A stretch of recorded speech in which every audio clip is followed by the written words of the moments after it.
Who would agree that business is all about people? Who agrees with that? Yeah, because as you heard, Jamie said, what percentage was it that was all about mindset? What percentage was it? Who remembers? 80%. And if it's 80% of mindset, and what was the 20% on? Strategy. So even though business systems and all the things we put in place to support the people, they're very important. In fact, they're critical. But when it comes down to it, if we don't have the people adopting them, the people using them, we're not going to get the results. So my job tonight is to open your mind to teach you more about how you think, how you can use your brain. Because if you do not know where your business is going at the present moment, chances are it's not out here, is it? Where is it? In here. So if you don't know what your business is about, tonight we're going to be teaching you a lot about how the brain works so you can walk out tonight with a bit more clarity on where you're going. We also want to teach you a bit about the profile, so when you do leave, you'll go out knowing more about yourself.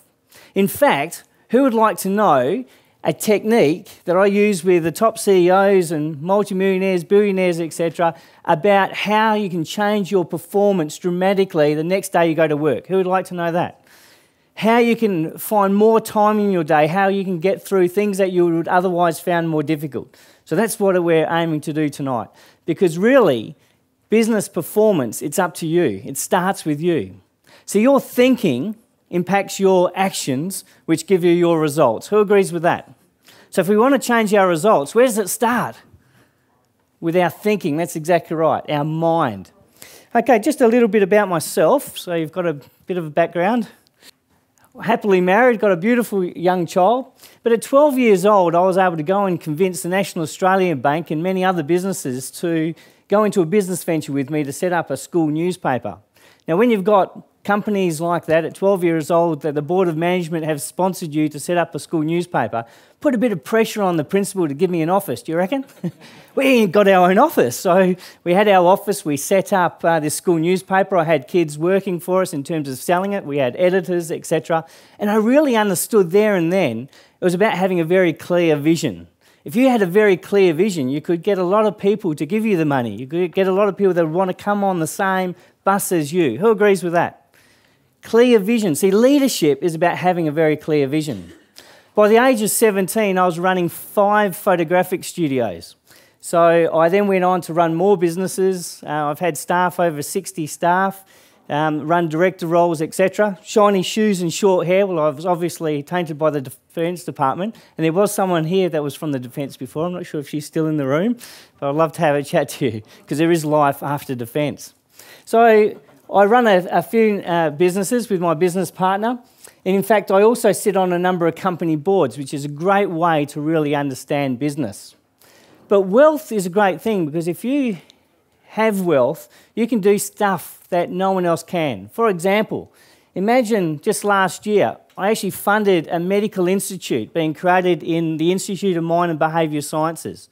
Now, that means that we can help people with disease, help people understand their mind better, purely because someone else was able to fund and bring those things to realisation.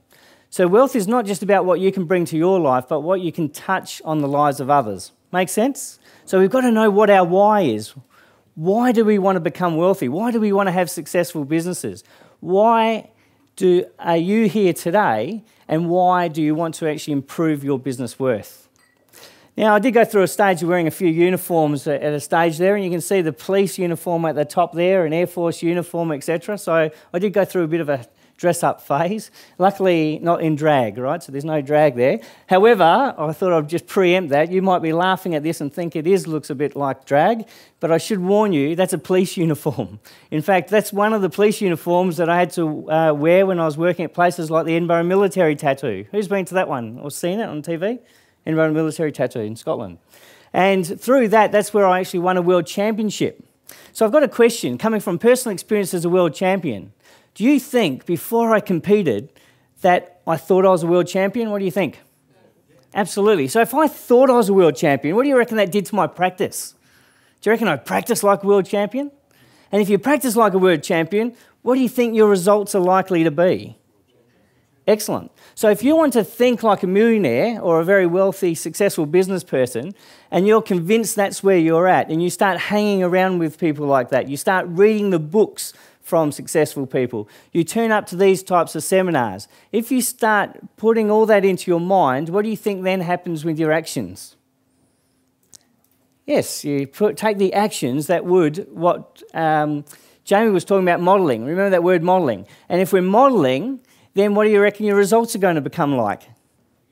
Excellent, pretty good. Now, by the way, do you think you can just model anyone? Because the principle of modelling is if I copy what they do and do as they do, I'm likely to get similar results. But can we copy just anyone? What do you think? Because our profile, your personal profile, means that you can do certain things faster, easier than others. And if I try and copy someone with a different profile, yes, I can get similar results. But if I copy someone with a similar profile of me, what do you think my results can go like? Because if I go and model someone that is not similar to me in my natural talents, in my personal profile, it'll be slower and it'll take longer for me to get to success. Do you understand what I'm talking about here?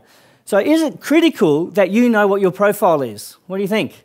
And is it critical that if you're going to model someone, it would be good to know what their profile is? Because if you can model someone that's got similar profile to you, similar attributes to you, do you think you can then take off your success faster?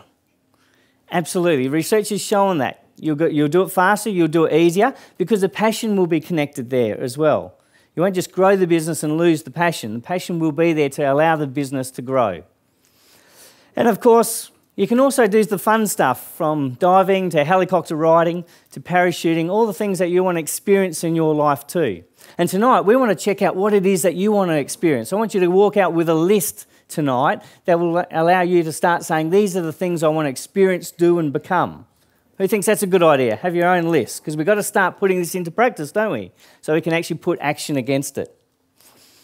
Okay, well, I am the corporate mechanic. I work with some of the big firms, but I also work with people that are getting into business. I work with people that are struggling because they don't know where their natural talents are. They don't know what their profile is. I work with those that are actually moving into millionaire to multi-millionaire. Because the funny thing is, when you understand people and the dynamics of people, you understand that sometimes we just have adjustments to make. In fact, it would probably not surprise you that some of the big firms, shouldn't be pointing to my client list, but the big firms, a lot of CEOs are actually on things like depression tablets. Who's seen the stats around this? It's amazing how much we're carrying. And when you connect back to your natural resources, you can get rid of those types of things and bring back that life balance. Bring back that passion, because when you're passionate about what you do you reckon life is a struggle? If you're passionate about what you do. See, Jamie said earlier, if you love what you do, if your heart's in what you're doing, when you wake up in the morning and springing out of bed to get onto it, do you think you find life as much of a struggle as someone that's bitching about going to work? No, you've got to tap into that passion. Now, a lot of people that come to seminars, one of the biggest challenges about seminars, they're all ready to go. You come out to the end of the seminar, you're ready to rock, you've got the thinking right. But then you start thinking, what is it? What should I be doing? Should I be doing shares? Should I be going into property? Should I be running business? And if it is business, what business should I be running in? Should I be having multiple businesses like these guys that have got groups of companies? Or should I be focusing on the business I'm in? Now, this largely comes back to your personal profile and going back and actually saying, where's your natural talents? Because if we can identify your natural talents and link that to where you're going, as Jamie was saying earlier, you'll have the passion to make sure it's successful. And that's what we're here to do tonight. So there's really 5 steps from my experience, 5 steps of making it happen. The first step is knowing your own strengths and talents, and of course, your team as well. But if you can work out where your strengths and talents are, where your natural talents are, then isn't it easy to determine who you need in your team? And by the way, we all need a team to succeed. Who agrees with that? Try and think of one successful person who doesn't have a team around them. Even an event like this, you're seeing one speaker on stage at a time, but think of all the people behind the scenes, all the people that are making it happen. Even competing at a world level, you have to have other competitors, don't you? You can't become a world champion without others. So everything needs team. So the first thing is trying to work out knowing more about yourself. And we do that mostly by doing a profile and trying to work out your behaviour style. Once you know about yourself, then we can actually identify what your team, where you're lacking, so you can actually tie your team in. So here's something about strengths and weaknesses. You might want to write this down because you'll hear lots of different stories about, do we build up our weaknesses or do we focus on our strengths? You've probably heard that story. And people say they'll come out with different theories. This is what I've found working with some major, magnificent and successful people, is there's really 3 points. First one is your strengths. And clearly we have to build your strengths up to a level that you can tie those strengths to your wealth. Weaknesses, however, we can break it into 2 weaknesses. One weakness is the supporting weaknesses. See, supporting weaknesses for a business owner is knowing a bit about finance. You heard Jamie keep going on, don't allow all the finance not to be under your management. Well, when you look at that, if you're running a business, you've got to know a bit about finance. So even if that's a weakness of yours, is that one you should pick up a little bit? You'd spend a bit of time on that because that's a supporting weakness. The other weakness are those that are non-supporting, those that you can just cut off and might not spend any time or effort or energy on because they're not supporting where your strengths are. And if you focus on your strengths, that's where your flow is. Okay, the next thing is knowing what you want. See, in the corporate world, in the big corporate world, we have these strategic plans and they have what we call strategic objectives. And then we have those annual plans or operational plans, technical plans, business plans, whatever you want to call them. And they have initiatives. And then projects. Projects are those things that we put in place. And they have what we call deliverables. Interestingly, an objective, initiative, and a deliverable are corporate names for what? Goals. And if you don't have goals in your life, tonight we're going to explain why you have to have them. Because naturally, we are goal-orientated. See, for example, you were goal-orientated to come here on time today, weren't you? In fact, the next thing is I need a drink. So you go to a drink. That's a goal, isn't it? You take a drink. Next time, you need to go to the toilet. That's another goal, isn't it? In fact, everything we're doing, would you agree, is goal-orientated. But the difference is we've got to work out which goals are going to be driving you to success. See, when I look at it, I use the analogy of like current. You go into a water, it's like if you've got no goals, you're in the current, you're being pushed around the busyness of life. And you get home at the end of the day and you haven't progressed any further on your goals because you don't have any, and you don't know what you achieved during the day. Who knows that kind of feeling? You're just being pushed around. In fact, you can go to work, you're being pushed around by the current, and then the urgent things come up like the wind, and it pushes you over here for the day. And then when the wind goes around, you're back in the current again. And then, of course, the storms come in. Now, the storms are like the analogy for those life emergencies, like your child being taken to hospital. And of course, you drop even the urgent things and you run over and deal with those things. But you find yourself in this current. Now, if you have goals, do you think the wind goes away? That the storms go away? What do you think? They don't go away. But the difference is, when you are being pushed around on that current, you're still heading towards the direction you're wanting to be. The catch is we need to know what that direction is. But tonight I'm going to teach you the neuroscience behind it, why it is so critical. Because when you understand the why, your action becomes a lot easier to do. The third point is getting the right strategy. And clearly, if you're looking at wealth creation, even if I look at my own self, business is what I do, but I invest heavily in property. My wife does the shares and she does really good at moving that wealth to other people. No, I shouldn't say that if it's recorded. You know, my wife who turns up. When she doesn't turn up, I can say these things. But yes, it's about getting the right strategy. And that part of that strategy is bringing the right team as well. Because a business, even a business, has to invest. Who agrees with that? And in fact, when you invest through your business, you might find that's the very thing that gives you your wealth. So it's being very clear on your strategy. Fourth is bringing the team together. That is critical. See, at 21st Century here, and all the speakers you hear from, we are part largely of your team. The people around you may be part of your wealth team. And it's about identifying who you need at the right time. And you'll hear from people like Warren Black tonight, a lawyer and accountant. What a nice mix that is. And you'll hear that people like that understand strategies, they understand structures, they know what and how to put things together to make it work. So when you get the wealth, you actually hold on to it. We call that asset protection. And lastly, taking action. Because if you do not take any action, you can think all day.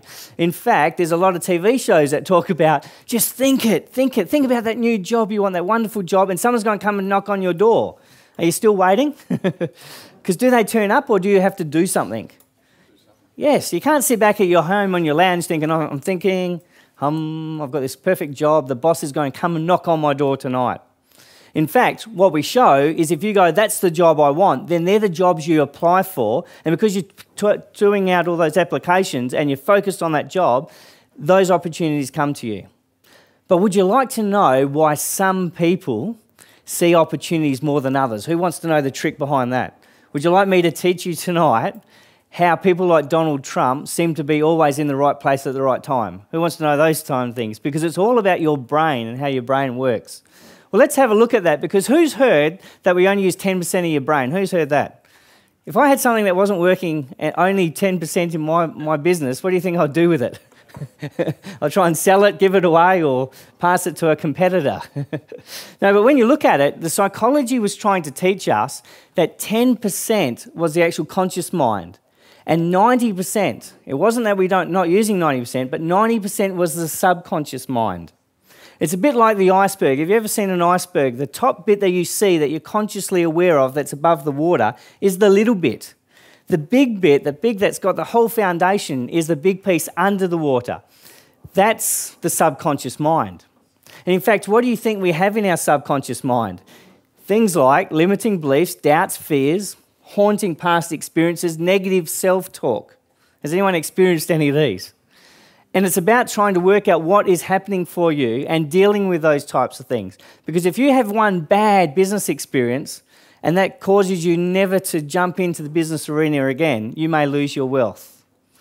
Because it's about dealing with where you're at. And let me tell you, everyone has luggage. I'll use that word luggage, but everyone's carrying some doubts, fears, and limiting beliefs. And if you want to know why hypnosis works, have you ever wondered why hypnosis works? Well, in fact, what happens, you know that conscious mind, that 10%, or the subconscious, the 90%? Medically, we call it a critical faculty between the conscious and the subconscious. Under hypnosis, we actually turn that off. So the therapist can talk directly to the subconscious. So we can deal straight with these limiting beliefs, doubts, fears, haunting past experiences, and negative self-talk. That's pretty cool, isn't it? That's what it's about. But these are some things we do have to address to be very successful in business. But interestingly, when we start looking at the filtering system, a gentleman called Mile Chica, I won't even try and use his name, but finishes with Mile as well. And what he found is we took 2 million pieces of information through our 5 senses, our eyes, ears, nose, taste, touch. 2 million pieces of information every second.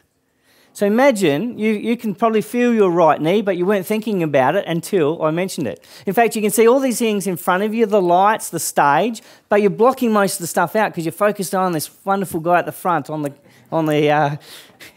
podium. That's exactly right. So how much have you blocked out? What percentage do you think you've blocked out? How efficient do you think your brain really works? Have a guess. I'll take any guess. 7? Is that 7%? Okay, I've got 7%. Where else am I? I feel like I'm... 3 got 7, now 3. Anything over here? 3 megabits. Okay, we're starting to get in there. Okay, interestingly, 2 megabits coming in. So 2 million bits down to only 134 that goes into your neurology. Let me put that in perspective for you, for those mathematicians in the room. That's 0.0067%. Far out. Are you inefficient or what? Well, do you want to know what the trick is? Because what I was interested, yes, we might be blocking all that out, and we might be blocking the key things that we need in our life. We might be blocking them out. How do we get the stuff that we're interested in our mindset? Well, the research found, and you want to really write this down because it's 2 million in, only goes to 134, so it's significant. They found your brain filters on what you're interested or what you're focused on. What you're interested or what you're focused on. See, Donald Trump, what's he well known for apart from gorgeous women and bad hairstyles? What's he known for? What's his business? Property, excellent. So what do you think he's interested in? In fact, he's so interested in property and real estate. What do you think he starts noticing on the street? Excellent. Blocks of land. What else? For sale signs. What else do you think he notices? For lease signs, buildings, yes. What about things like empty car parks? Why is that important? Because talking about an opportunity, isn't it? What about removalist vans? Why does he pick up on them? Excellent. Could be someone being broke. There's some movement in the real estate. In fact, he's so tuned to this, he picks up all the opportunities because that's what his brain is filtering in on. Now, the only difference is he goes from the thinking and he goes out and takes the action. And then because he's taken the action, what happens? Closes the deal and gets the results. Which means that you've got to be awfully careful of what you're focused on or interested in. So if you're having a bad time with your job and you come along and say, oh, that sucks about my job, the brain goes, oh, you want to look at sucky things, do you? What about that and that and that? And then suddenly you're overwhelmed. You're working for the worst boss in the world. You've got the awfulest job in the world. So you leave. And then everyone says, why did you leave that great job? And what do you say? I'm not sure exactly. It does seem it was a good job. So you've got to be awfully careful about this because if the whole economy, if the whole global, all of us start focusing on the negatives around the global situation and the economy, what happens? We go into a global financial crisis because we know shares are largely based on people's fears and doubts, aren't they? So imagine this. If you suddenly got interested in boats, so boats was a part of your wealth creation, you might have gone into a business to sell and promote boats. What do you start noticing when you're driving home? Boats in the driveways. What do you notice when you go into a cafe with all the magazines out the back? Which magazine steps out at you? The boat one. You open up the newspaper and even it's in the bottom left-hand corner of the advert on boats is the first thing you notice. In fact, you start listening to conversations and you might be engrossed in a conversation here, but over there they're talking about boats. What happens? Your subconscious goes, drop them off, get over here. They're talking about boats. And because you're talking about boats, aren't you attracting people telling you about everything they know about boats? So when you look at it, are you the one that's creating the awareness in your life of what the opportunities are around? The trick is, who in this room is troubled because they haven't worked out what business they should be in? Who's in that scenario? Because if you're not clear on what you want, how does the subconscious start working for you and bringing out those opportunities? Who's heard the saying, for example, when the student is ready, the teacher will come? Who's heard that one? This tells us, neuroscience tells us the teacher's always there. It's only that you've just come along and said, I need a teacher, and then it goes, oh, there's one. So whatever you're focused or interested in is the thing that's going to be coming in your conscious awareness. And if you're wondering why children, young children, why they're like sponges, have you ever noticed a child's like a sponge in terms of information? Well, a child is in the same brain frequency as we are in a hypnotic state. And the second thing that they've got going for them is they've got no negative references to compare what they're seeing against. So they take information in. So being like a child is about trying to work out what you want, which is important because we've got to understand what are those goals you want to bring into your life. Now, understanding that there's one other thing you need to appreciate, and that's about the power of motivation. See, psychology talks about two types of motivation. The first type is what we call away from motivation. Now, away from motivation is where we're trying to avoid some pain. And it works because, for example, if we're in a bad job, this is the motivation we use to get out of the bad job. If we're in a bad investment and we need to get out, this is the motivation that causes us to get out of that investment. Or a relationship. So it does have its purpose. But what are you focused on? In this case, if you're focused on away from motivation, you're focused on what? The things you don't want, aren't they? So suddenly your brain goes, oh, let's focus on all the things I don't want. So if you want to say, I don't want to go broke, what happens? You're looking at all the things that could be taking your wealth away. So we've got to be awfully careful about using away from motivation. Whereas the other one, the one that helps us achieve, is called toward motivation. Otherwise known from psychology to say it's something we're trying to gain. So instead of focusing on what we don't want, what are we focused on? What we do want, which brings us a bit of a challenge, in fact. And what's the challenge? Because there is a catch in using toward motivation. What is the catch? Oh, Usually pain before pleasure. Always remember, whatever you say is also a projection of what you're thinking. If I think there's always pain before pleasure, what would that cause in my life? Me looking for pain before I think pleasure's coming. So always be cautious of that. But I fully appreciate what you're saying, and that is true to a certain degree because we're trying to work out getting to something we want. So what's the big catch? Got to know what you want. See, the subconscious is like your 24-hour-a-day employee. It's going to be working for you 24 hours a day, trying to work out what you want to do with your wealth strategy, etc. But if you don't tell it what you want, how's your subconscious going to help you identify those opportunities? Let me give you an example. And who bought a car recently? Anyone bought a car recently? Excellent. Do you mind me asking, sir, what the type of car it was? Sedan. Okay, what type of make, model? Honda?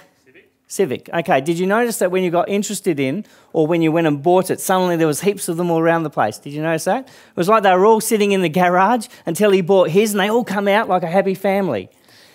This is that filtering system happening, isn't it? When you tie it to this then and you say, well, that's in my awareness, the trick with this is if I say I want a new car, the subconscious is saying, well, you've got to give me some clarity around this. What car are you after? Because there's Porsche there, there's BMW there. And you say, you know what? I haven't worked it out yet. So what does the subconscious do? Sits back and says, I'll wait. When you work it out, I'll go looking for it. But if you don't give me clarity in what you're after, how do I work for you? Make sense? So we've got to make sure our goals are specific and clear. If you're wanting to talk about wealth in your life, what do we have to, how do you make that specific? You've got to give it a figure. You've got to put the value down to say, this is what I want. This is what I want for my business. This is the amount I want. And we'll be talking about the other key things like time. We've got to give it a time. So we're going to solve sleeping issues here. Who has any issues with sleeping?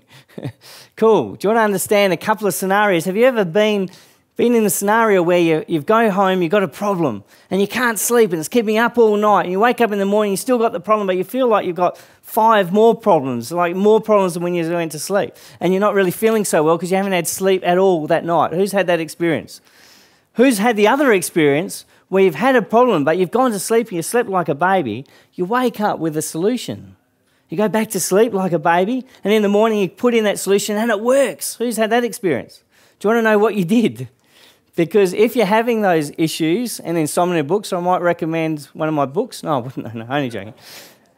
If you want to know what you did, it simply relates to here. See, the first time you went to bed, imagine that 24-hour-a-day employee sitting in the back of the mind. It was the instruction I gave it. Because if I went to bed and said, for example, when I'm sleeping, I want you to get this problem and analyse the problem for me. What are you going to do as an employee if your boss said, go and analyse the problem? Are you going to be looking for a solution, or are you just going to analyse the problem from every angle? Analyse the problem. So it's going to keep you up all night analysing the problem. And that's why you wake up thinking you've got far more problems than when you went to sleep. Because research found something interesting. See, when you go to sleep, normally you're laying down. Now, I've noticed from my experience in the Defence Department, you can sleep standing up under extreme conditions. Even holding a gun, you can stand up there. However, normally we lay down. We then close our eyes, we change our breathing, and that impacts our heart rate, and we turn off sound. And just before we go into the sleep mode, we turn on a projector. And that indicates what we're going to be focused on that night. So if I go to bed focused on the problem, it's going to say on that projector, I want you to analyse this problem. Which one am I working on? Yeah, the pain. So it's going to keep us up all night. We're going to feel like we've got more problems. But if I went to sleep and said, look, I've got these problems, but I need a solution, do you think you've just given a completely different instruction to your brain? And if you were the employee who I said, look, while I'm sleeping, I want you to grab this problem, go away and find a solution for me, do you reckon they're going to come back with a solution? Especially if they want to keep employed. They better, exactly. And they're going to use all your natural resources, all your knowledge, all your expertise to find what that solution is. And if you've experienced that, normally the next day when you go and put it in, that solution is right. Have you noticed that? You have a lot of the knowledge inside, but we've got to start using the brain better. So does that make sense? To be in toward motivation is what wealth's about. To be in toward motivation, you need to be very clear on what you want. Without having that, you're going to be holding yourself back. So I'm going to give you an opportunity here and just pull out a piece of paper on your notebook, and we're going to do a little quick 7-minute exercise here. Now, in this exercise, what I'm going to do is I'm going to get you to start writing out your goals. But there's a couple of conditions we're going to put around this, because we don't want you to say, but I don't have this much money, or I don't have this circumstance, or I don't have this education, or I don't have this, all these things which I'll call an excuse. What I want you to do is you'll just brainstorm anything you want to do, be, become. We're just going to do this whole list of goals for 7 minutes. And while you're doing that, what I'm going to do is be talking in the background. And I might be jolting some of the things you may be thinking about in your mind. Make sense?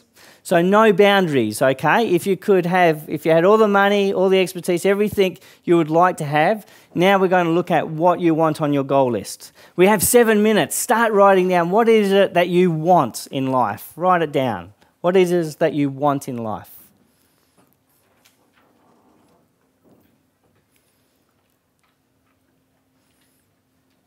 What are those things you want to experience? You may have thought about and you haven't done yet. What do you want to experience?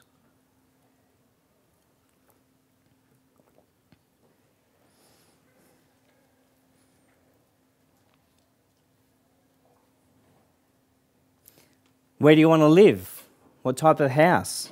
What location? What country? What state? What suburb?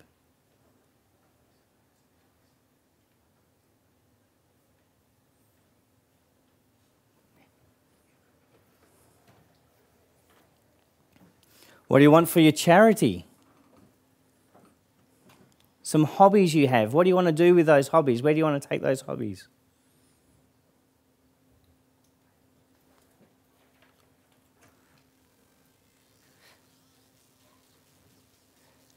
What specific dollar amount do you want to have in your bank account?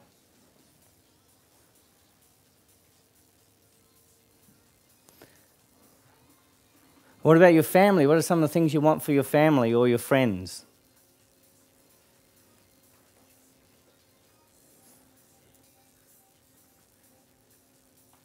If you're having trouble, just cheat. Write into the person next to you what is on their list. No, don't do that. Don't do that. What about those people you've always wanted to meet? Who is it? You may have wanted to have a dinner with them, go to an event, hear them speak. Who have you always wanted to meet?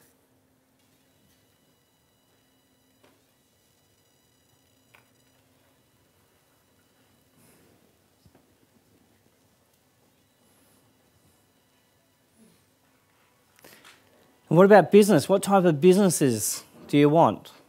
How many? How big?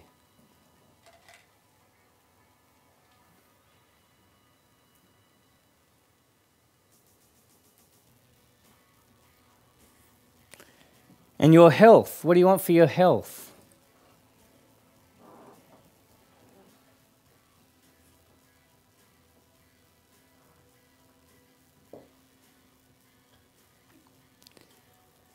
What would you like to be remembered for?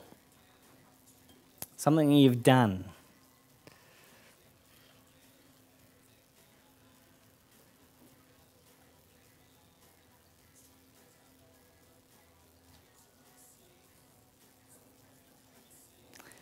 What keeps coming up in your mind that you keep just not doing anything about, that keeps coming up in your mind that you haven't done it yet?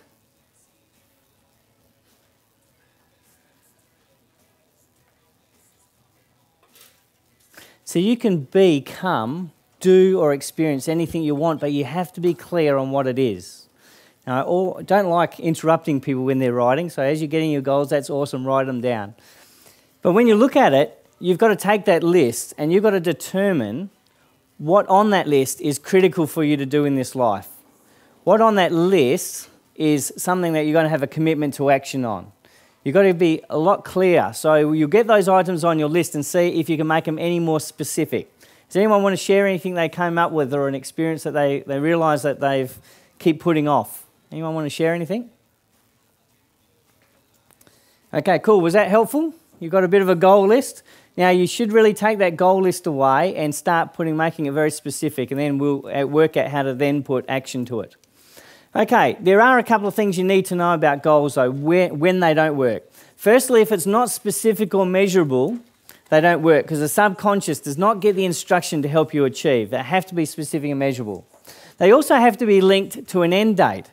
See, if I had a goal about losing weight and I don't put an end date on it, my mind gets this message to say, oh, one day I'm going to lose weight, but right now it's party time.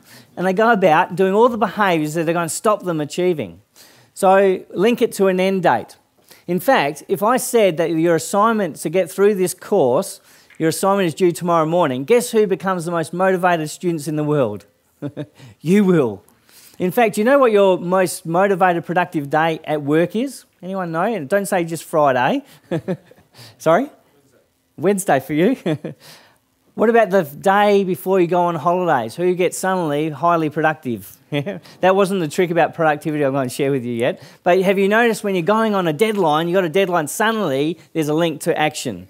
So if I've got a world championship to go to, I've got a date, haven't I? So I up the ante in terms of training because the date's been given to it. Now, we also have to be ecological. It's got to be something that you are tied to your values, that you believe that you can achieve as well. It's got to be tied to something that works for you.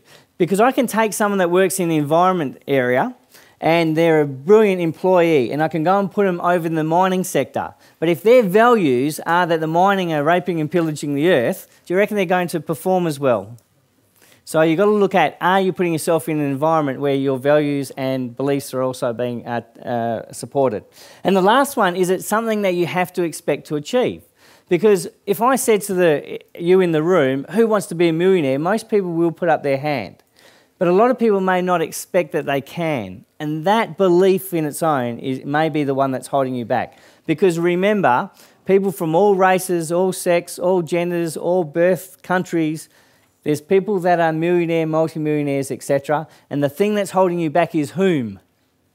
You. So we have to do a lot of work around you. Good one. Okay, so a couple of things about human complexity, because when we talk about modelling someone, there's a lot of levels to a human. And the first one I'll talk about is something called a human representative system. So this is like your main communication mode.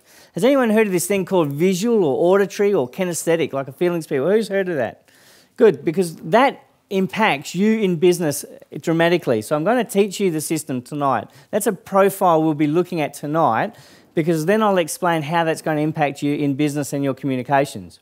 But on top of that, probably the other really important one is your behaviour style. Because remember, why you do what you do, why you take action, is based on your behaviour style, which is critical for you to know. Of course, on top of that, that's when we have all the layers of your values and beliefs. And on top of that, we have your attitude, your knowledge and skills. So that's when you look at an individual, we have a wide complexity.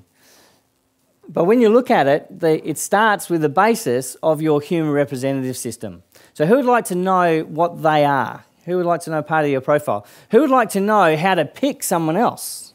Because when you look at this tells us how we feel loved, how we feel best communicated with, how we feel appreciated. But even better, we can actually work out what sales strategy to use with our clients by knowing if they're a visual, auditory or kinesthetic. So what I'm going to do is I'm going to teach you the system. And I'll just introduce you to the system, then I'll get you to draw something out and we'll check out what you are. Firstly, visual people. Visual people, it's all about seeing. They are often very well dressed. And they pick up whether they're appreciated by watching you and seeing what you're doing for them. Does that make sense? If I was trying to sell, for example, clothing to a visual person, what would I have to have around? A lot of mirrors. Yes, they need mirrors around, because if I'm trying to sell them clothes, they want to see how good they look. Make sense? The second group of people is called auditory. Now, auditories are all about what? Sound. So if I was trying to sell to an auditory person, what would I have to be telling them if I was selling them those clothes? How great they looked. Have you ever been to getting some clothes on, the salesperson goes, you look fantastic, and the next person comes out, you look beautiful, and they all just keep saying how good they look. Well, that's only going to work largely for the auditory people. The other people will think it's a sales scam. The third group of people, kinesthetic. See, kinesthetic is about what? Feeling. So if I was to sell clothes to them, what would that be about? Any idea? Excellent. How comfortable they are. So they'll buy based on comfort. Because the visual person, by the way, they're the ones that will buy those tight shoes, those ones they know they're going to get blisters, the ones that got all those things that are going to cause their body to have aches and pains. But you know what? It's worth it because they look so friggin' good. They're the ones that at 11 o'clock at night, they'll go down to get the corner store because they've run out of milk. They'll dress up because they don't know who they're going to run into. So visual people, you can see that we have different behaviours as a consequence. So what we're going to do is I'm going to teach you the system. Now, unfortunately, you don't have this handout. So what I want you to draw is these boxes with the V, A and K on it. And you'll write next to them these 5 areas. So what I want you to draw, on one side, you're going to say voice. Then you'll write posture. Then you'll write breathing. Then you'll write, anyone can read that? What is it? Dress, excellent. And the last one is words, which we call predicates. So once you've got those 5 words down, what I want you then to do is just go V, A, K, and just draw in some boxes for you. And what I'm going to do is I'm going to teach you the system so you can walk away tonight and you should have a column almost all ticked. And by the way, if you've got most of the column ticked, but one of them not ticked, you can find that someone's taught you something to do something different than what you naturally are used to. For example, the kinesthetic may wear clothes that are very comfortable, but that may not match. But if they're always dressed up to impress, if they're always well dressed, chances are if I say to them, what did your dad tell you about dress? They said, oh, you always have to dress to impress. No one takes you seriously unless you dress well. So they've been taught to change what their natural state is. That make sense?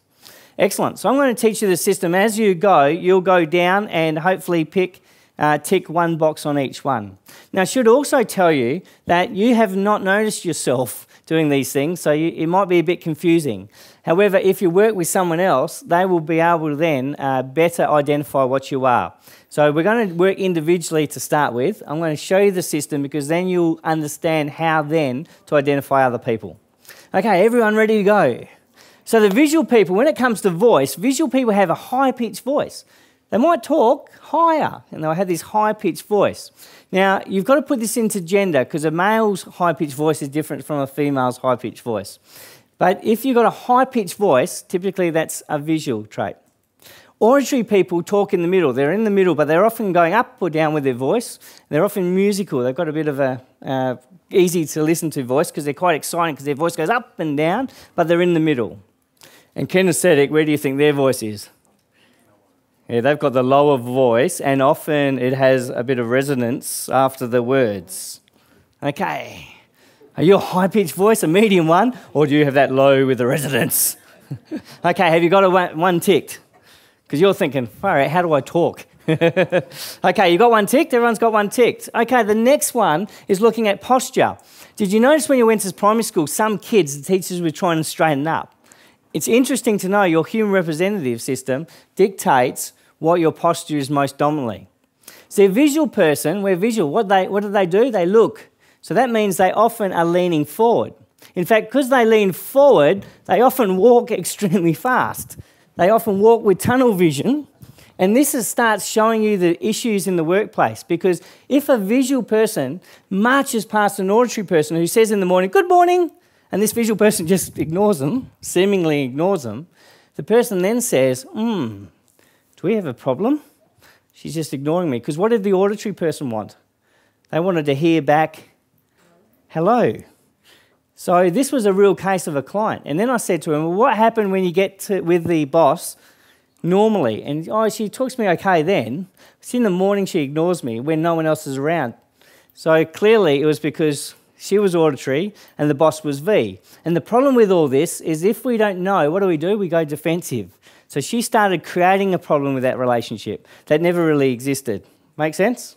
So what they do is they tend to lean forward and they walk extremely fast, not because they're running late for the meeting, not because they're on a mission for health and fitness conscious, but that's how they normally, naturally do it. So you'd have to check out what you do on the weekends. So therefore their body, their back and their head when you see them moving, you'll notice that they're leaning. And that's why they walk faster, by the way, because they are leaning. Their centre of gravity is forward. Physics tells us that that's why they're actually moving so fast. An auditory person has a very straight back, but their head is leaning forward. In fact, if you say to an auditory person, stand tall, they can get a lot more height because they normally feel like they've got rounded shoulders. So if you're growing up thinking that you've got rounded shoulders all the time, that's a sign of an auditory.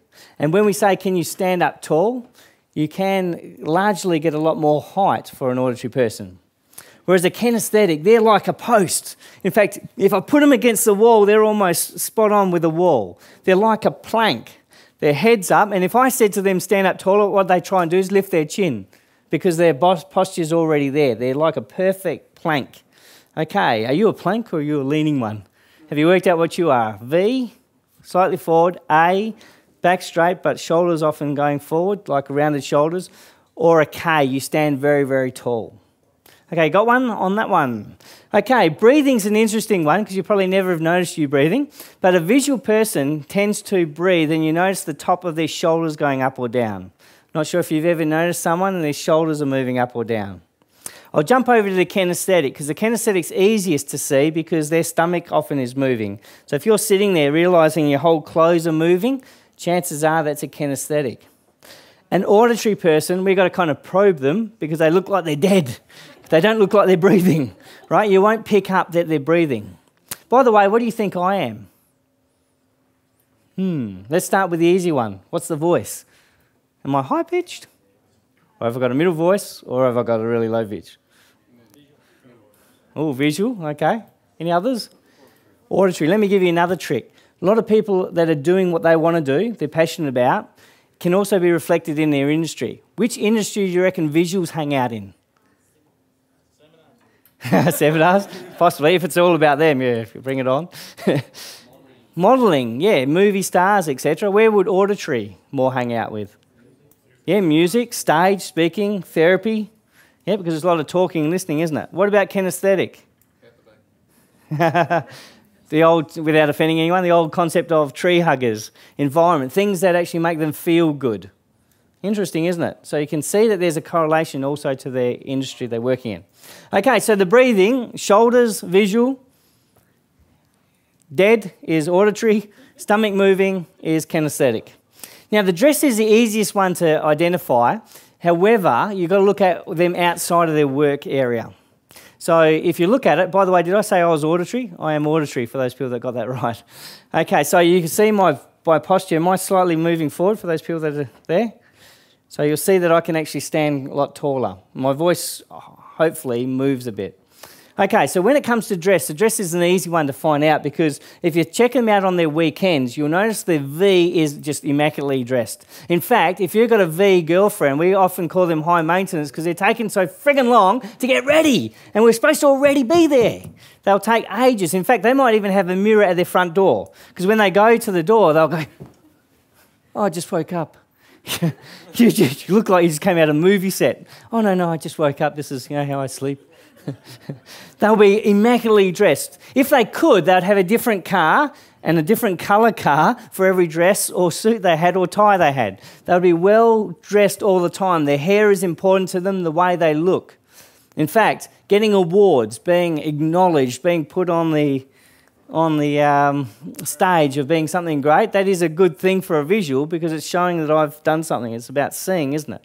So dress, they're immaculate. In fact, if you've ever wondered why those girls are in mini skirts and they've got no jacket on and it's the middle of winter and they're standing outside going into the nightclub, you're wondering why are they doing that? It's because they're visual, because nothing looks so good on that and any jacket wrecks it. So they'll put up the pain, they'll put up the conditions, the weather and everything because they want to feel that they look good. It's all about looking. Okay, the auditory person is quite well dressed, but they don't go over the top. They're not like a V. They won't be over the top. Now, obviously, when you see someone on stage, they're in their work area. So that's why some people may have picked me as a V, because of shiny shoes and all those kind of things. However, you've got to try and find them in their work environment, non-work environment. So what you're wearing tonight may be a good indication of what you are. And if you're an auditory, you typically ask the question, am I wearing what's appropriate for where I'm going? So you're always linking where you're going. Am I wearing what I'm wearing? Is it appropriate for where I'm going? That's what an auditory would say. Whereas a kinesthetic, they typically will wear what's comfortable.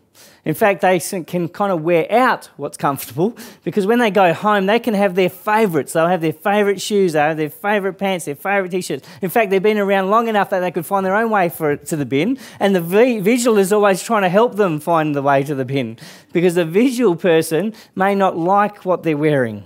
In fact, if you've got a visual, say, for example, a visual wife and a kinesthetic husband, she might be standing there going, "You're not really going out with me wearing that, are you?" And you know this because what do they buy for presents? Clothes all the time. So a kinesthetic will wear primarily what's comfortable for them. They may not be as concerned about colour matching. They'll put on something that may look good, but it might be scratchy or itchy or something, so they'll go for the comfort. They're the first people to rip off the tie at the end of the day. They're the first person that gets out of their work clothes. They might be comfy in tracksuit pants, which a visual person would say you never ever wear tracksuit pants down to the shop. But they might be comfortable wearing tracksuit pants. In fact, they might put the tracksuit pants and the Ugg boot combination, whereas a visual person goes, "No, no," right? So it's all about comfort. Yes, sir? But can't you be both? Like, let's say, I understand that I have to dress appropriately to go out.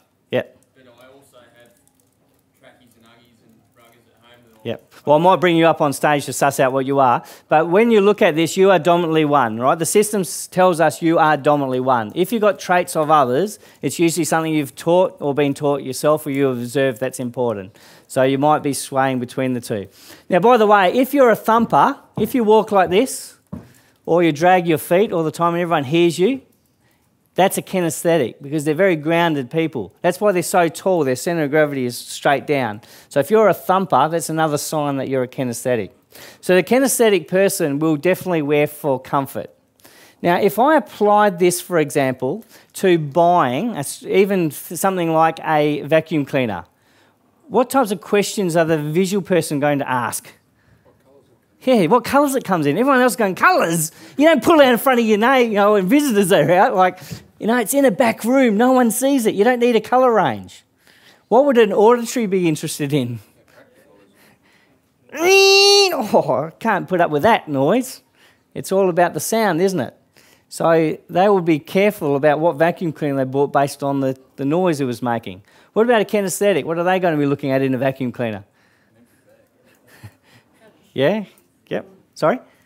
How comfortable it is. If the handle's in the wrong position or it doesn't feel right to them, they want to make sure they're buying it on comfort. Does it make sense? That means that this is particularly important for business. But let me tell you something, a big other giveaway. It's this predicates thing. Now, you might not know this about yourself, but when you talk, there's words you use that largely dictate your human representative system. And it uses words that relate to your human representative system. For example, a visual person will be talking things like being bright, clear. In fact, you might have a boss and they'll go, "We need a bright, clear future for this business so we can see through the fog and watch where we're going." And everyone else is going, "Oh, God, they're on their high horse again. What the hell are they talking about?" Because they're talking all in V. And an auditory person, what types of words would they use? Yeah, sounds good. I'll give you a bell, give you a ring. Does this resonate with anyone here? Are you listening to me? Do you hear what I'm saying? It's all the words around sound. And kinesthetics, what types of words are they going to use? Excellent, got to get moving. We've got to pull together. We've got to push this problem out of the way and move together.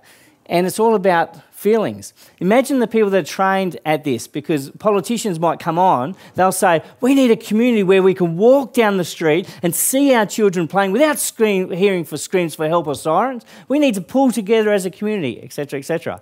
And that way, what are they doing? They're engaging the whole audience. In fact, did you know that even listening to education, we apply the same things? Because the visuals want to see PowerPoints and presentations and all those kind of things, the brochures and the handbooks. Whereas an auditory, they could sit there all day and listen to your talk. And a kinesthetic, what are they needing to do? Do stuff. They need to actually be doing stuff. Okay, so have you got a bit of an idea of what your V, if you're a V, A or K? And if there's anyone that's trouble, just put your hand up and I'll bring you up as a guinea pig. a volunteer to do a demo in the group? Is anyone wanting to come up and check out what they are? Or you're fairly comfortable? Please come up, please come up. Excellent. Put your hand together for him. Okay, now remember, when you're trying to analyse yourself, very hard to do. So what I'm going to do is I'm going to ask you to try and suss out what he is. Now remember, on stage he's going to do things different than he would normally state. Sorry, what's your name, sir? Brent. Brent, okay. So tell me a bit about your work, Brent. What are you doing? I'm a roofer. Okay. I'm a roofer. Roofer? I own my own roofing contracting company. Okay. So where is his voice? Was it high-pitched? No. Is it medium? Yep. Well, who says, anyone say low? Yeah, a couple are saying low, so mostly we're saying auditory. Okay, so what's his posture like? Now, if he's on the side, he's now straightening himself up. Did you see that? But if he stands normally, it's pretty straight back. Where's his shoulders? Did you feel like you woke up with grew up with rounded shoulders? I've always tried to stand a bit tall because I'm pretty short. Okay, so he has ticked a lot of the K boxes. So what about clothes? Now, so did you get the thing? He's very straight here, right? See how even his head's straight. I asked him to try and stand taller and he couldn't. So what's that indicating he is? K, yeah. Because his voice is fairly low, would you agree? There was a few people that said he's got a low voice, and when you start listening to him, you'll realise he has got a fairly low voice, right? What about clothing? Because, hold on, these jeans, so if you can see that, there's some things oh, what's that? Yeah. Now, V may not wear that unless they were the coolest, trendiest jeans with rips in them, right? So would that be a comfort thing? Yeah. So why did you wear what you wore today? Yeah, possibly because it's pretty comfortable. Now see where he's talking now, he's gone back to his normal voice. Where's his voice? Low, okay. So, he wore for comfort. Right, now interestingly, you are okay, and I think you ticked most boxes here bar one. He said his voice was auditory. Yeah. And he said his dress was auditory. So he's probably thinking you do check what you're wearing before you go out, something like that. Well, I didn't wear tracksuit pants. So. Tonight, okay. I packed them, though. Awesome. Now, let me give you an example of where this really works, because as a kinesthetic, if I had a boss come and tell us that we thought we did a bad job, but the boss comes and tells us that we've done a good job. So as an auditory person, I've heard that I've done a good job. So what do? I go, oh, cool. Boss thinks I've done a good job. Cool. What do you think the kinesthetic does? Because they'll hear something, but then they'll go, but how do I know? Feel about it? So do you find that you might take stuff on? You'll go away and go, how do I feel about this? And you'll beat yourself up if you didn't think it was good? Yeah, I guess so, yeah. Excellent. Well, that's a trait of a K. Make sense? Awesome. Well done. Thank you very much. Thanks. Pretty painless, wasn't it? Yeah. Shake your hand. See, he wants to touch. By the way, kinesthetics are those people that go and touch. Good job, mate. They try and connect. When they shake your hand, they often grab hold of your arm. You're wondering what that's about. In fact, if you go out with couples out in the open, the visual person has an issue with holding hands and all that, and showing too much affection in public, whereas the K has no issue with that. If you have two Ks married, they sleep like this. They have to be touching each other all the time. So it's quite interesting because it actually impacts all aspects of your life. In fact, just look at this, the honeymoon period. Who's ever wondered what the honeymoon period is actually about? You know the honeymoon period, this love thing. Well, see, when you first meet someone, you're taking them off. You're taking them out, showing them off. You're buying them nice little presents. You're doing all these things, taking them out, showing them off. You're pushing all the V buttons. You're then saying to them, oh, I wish I met you before. I love spending time with you. All the loving stuff, the words. So you're pushing all the A buttons. And then it can be quite physical and it's quite friendly. And you're pushing all the K buttons. And then what happens when you get in the busyness of life, you revert back to your natural style. So the saying that love someone as you like to be loved, is that true now you know? It's actually love someone as they need to be loved. Because if you have two, let's look at a married couple. You might have a situation where the husband says, everything's going good for me. I think this relationship's good. And the lady goes, well, not really. I don't feel totally loved. He goes, what do you mean you don't feel loved? And he goes, well, you never tell me you love me. I don't need to tell you I love you. I went over here. I did this for you. I bought this for you. See, he is clearly a V because he's doing all these things to try and show her he loves her. What is she? an A. See, A's have to be told they're loved and appreciated. We all like a little bit of everything, but if you don't get what you need from the relationship will go wrong. Make sense? So you can utilise this to improve your relationships. In fact, if you're single, where's the single people in the room? You can utilise this to find the right partner, okay? Because you can say, oh, you're not my style. And if you're not my style, that's okay, but you have to understand how to keep their style interested. Make sense?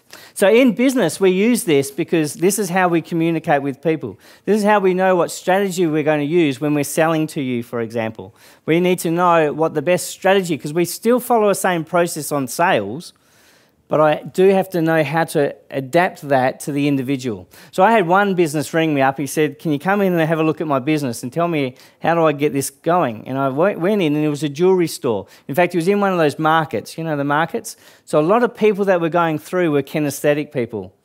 Now he said to me, I know what the strategy is in sales. All I have to do is get it on their finger. So why did he need to get it on their finger? Yeah, but they were kinesthetic, weren't they? So he knew that from his point of view, if he got it on his finger, chances are, and they felt comfortable with it, chances are they would buy it.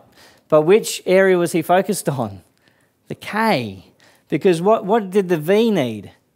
The V would need to see it, wouldn't they? Even if it was slightly uncomfortable, if it looks damn good, they will buy it. So one of the things he didn't have was a mirror. So putting mirrors in the workplace then allowed him to improve his sales, something as simple as that. Okay, makes sense? Any questions about the VAK system? Good one. Okay, now I'm going to be here for the next couple of days, so if you're stuck, you come and visit me and say, what am I? And come and have a discussion with me, and I'll help you get insight to what you are. Okay, now the big one, see, VAK is an important one. That's your communications, but the big one is really around your behaviour style. Your behaviour style is going to tell us where your wealth flow is.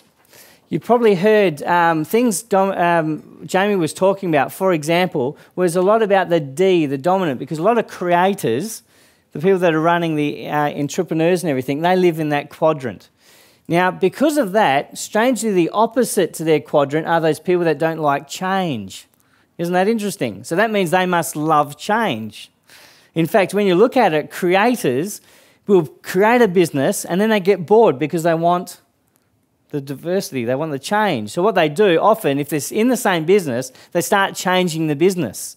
But the problem is those changes aren't necessary for improvements, it's just to keep their own interest. So they can change a business from going good to bad as a consequence.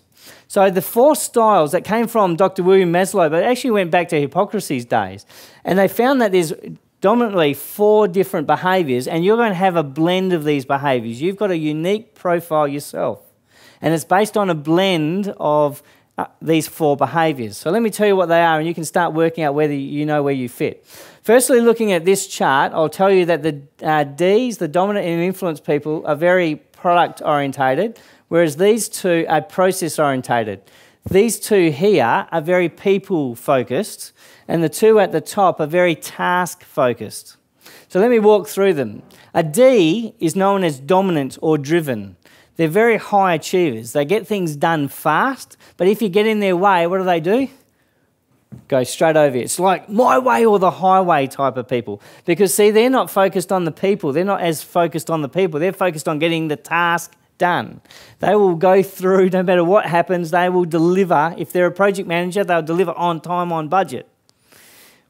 So the dominant behaviour is often a trait of leaders, because when they've analysed the top companies in the world, they usually find there's an element of D in them.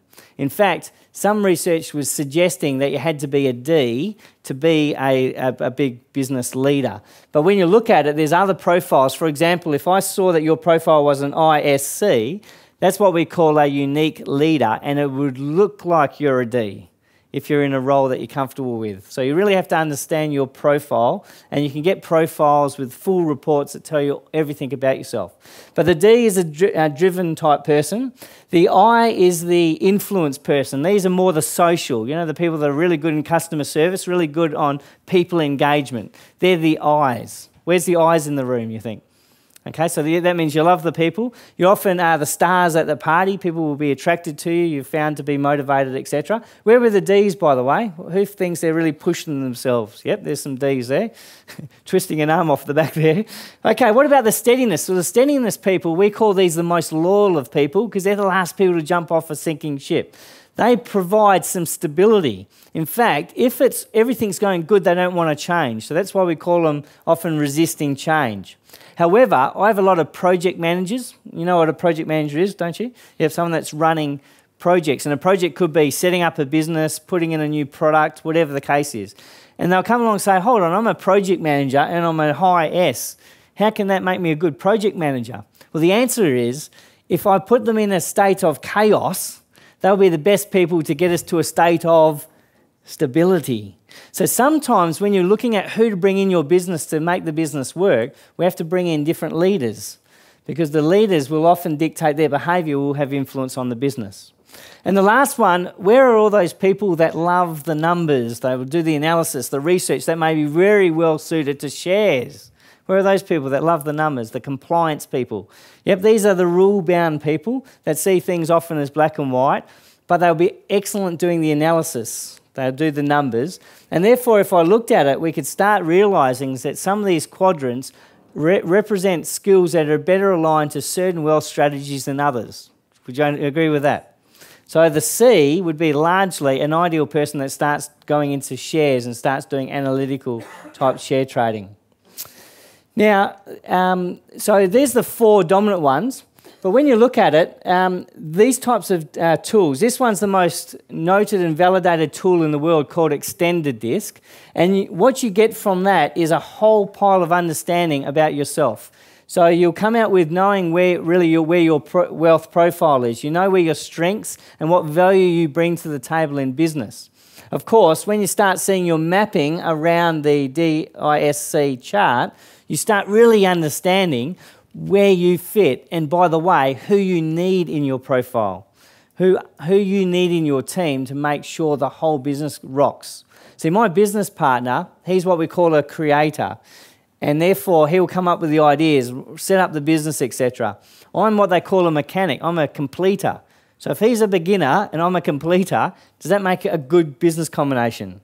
Absolutely. And his partner, by the way, so he'll sit more on one quadrant, his partner's in the other, and my wife's in the other. So just between ourselves and our partners, we cover the 4 bases. Do you think that's important to get a bit of a mix in a successful business? Absolutely.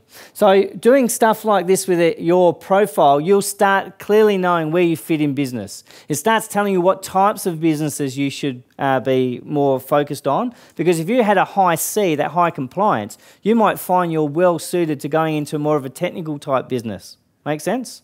Because you would be able to leverage that strength you have. Profiles like this will also tell you what's happening in your life today. See these 2 charts, for example. One tells you what your core is, what your natural flow state is. The other one tells you what you're doing today, so where you perceive yourself to be. And we can clearly find, we even use this for therapy, because we try and determine what's going wrong in your life, because everything turns up in your profile.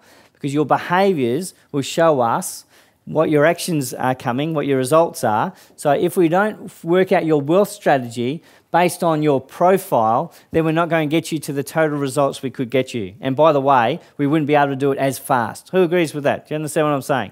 If you know where your flow is, where your natural talents are, what you should be investing in, what types of business you're going in, doesn't that make it for a faster approach to getting wealth? Absolutely. Okay, so the other thing to know is when you're looking at business and you take that DISC concept, then you start realising that certain people are complementary to your behaviour style. Certain people are what we call natural blends, so they'll be really easy to work with and you'll have a very similar points of view. However, there's going to be those others which we call opposites. And interestingly, the opposites bring some value to your business, but if you don't realise they're an opposite for a reason, you often find everyone's clashing in the workplace. Now, I've worked in places like a director of Deloitte, and understanding this stuff extremely well, it's quite interesting because I'm just thinking of one scenario where I was brought into a $1 billion organisation and I was told that the The chairperson and the CEO both mentioned kill in the same sentence, talking about each other. So when I walked in there, I could clearly see that they were two, what do you think, what behaviours?